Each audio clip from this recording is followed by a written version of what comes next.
तो लोगों को लगता है कायस्थ समाज गांव में हर तरफ एक एक घर होता है, बहुत कमज़ोर समझते हैं लोग कायस्थ समाज को। इस नाते भी इस तरह की घटनाओं का अंजाम देते हैं कि उनके साथ कोई खड़ा नहीं, लेकिन पूरे समाज के साथ हम लोग दमदारी से खड़े हैं। अगर ये समझ करके वार किया गया है कि कायस्थ समाज के लोग हैं, कोई यहाँ पूछने वाला नहीं है, तो गलत सोच के किए हैं, उसका अंजाम बुरा भुगतना पड़ेगा उन लोगों को। और हम लोग यहाँ से लेकर माननीय मुख्यमंत्री जी तक इस बात को उठाएंगे और उन्हें फांसी की सज़ा तक दिलाने के लिए कार्य करेंगे। पूरा का पूरा हम लोगों का संगठन भारतीय जनता पार्टी और कायस्थ संगठन जितने भी हैं यहाँ पे, सब लोग अन्य संगठनों से आए हुए हैं, सब लोग इस परिवार के साथ हैं और इनको न्याय दिलाने का कार्य करेंगे। नमस्कार, मैं हूं अशोक श्रीवास्तव और आप देख रहे हैं मीडिया दस्तक न्यूज। बस्ती जनपद के पैकोलिया थाना क्षेत्र के जीतीपुर गांव में जमीनी विवाद में हुई 12 साल की मासूम परी श्रीवास्तव की हत्या का मामला तूल पकड़ रहा है। पूरे प्रदेश में इस निर्मम हत्याकांड की चर्चा हो रही है। मंगलवार को आजमगढ़ के निवर्तमान भाजपा अध्यक्ष और अखिल भारतीय कायस्थ महासभा के प्रदेश अध्यक्ष सूरज प्रकाश श्रीवास्तव अपने लाव लश्कर के साथ बस्ती पहुंचे। उन्होंने पीड़ित परिवार से बस्ती में मुलाकात किया और घटनास्थल पर भी गए।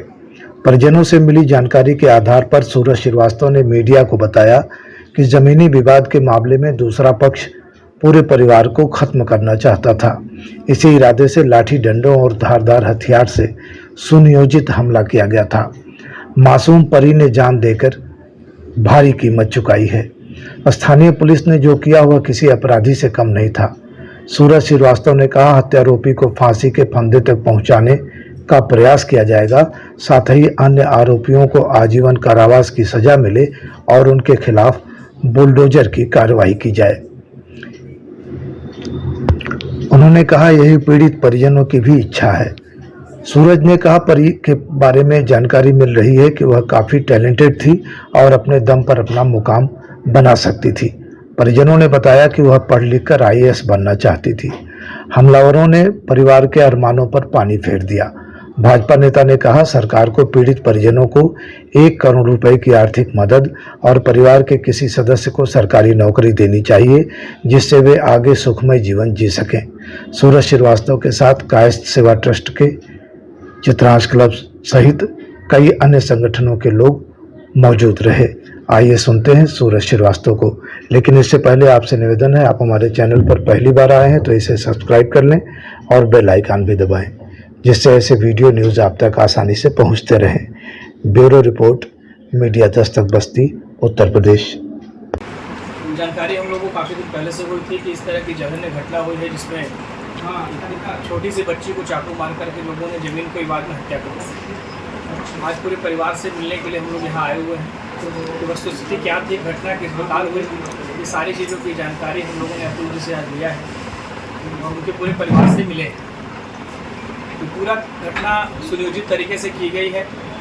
इसमें थानाध्यक्ष का भी रोल बड़ा खराब था। जब इन्होंने पुलिस की डिमांड की, अपने पैमाइश के लिए, तो उन्होंने पुलिस बल वहाँ भेजा भी नहीं, और जिससे उनका मन बढ़ता है और घर आकर के धारदार हथियार से इन लोगों को ही मारा है। आप देख सकते हैं कि जिस तरह से चोटें आई हुई हैं, गंभीर चोटें हैं, और बच्ची को भी उसके सीने में दोनों ने चाकू मार करके हत्या कर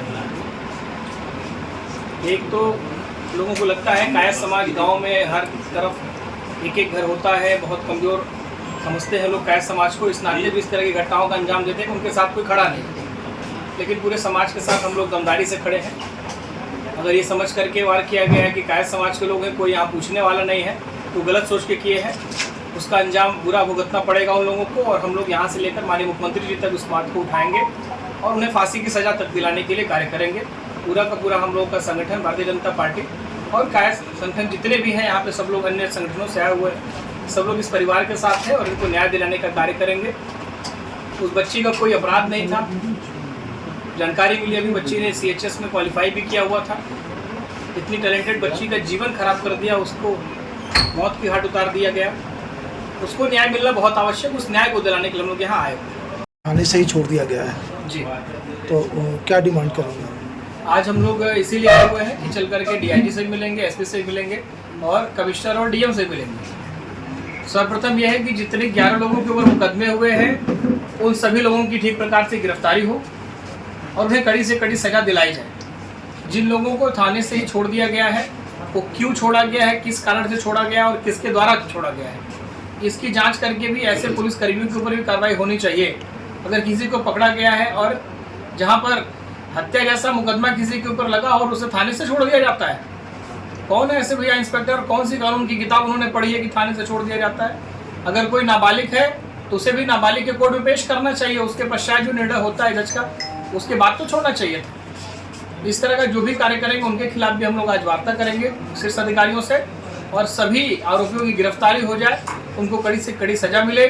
जिन लोगों ने, आरोपियों ने नवीन परती में और घूर गड्ढे में अपना घर बनाया है, तो उस पर बुलडोजर की कार्रवाई हो, उसके लिए भी हम लोग यहाँ मांग करने के लिए आए हैं।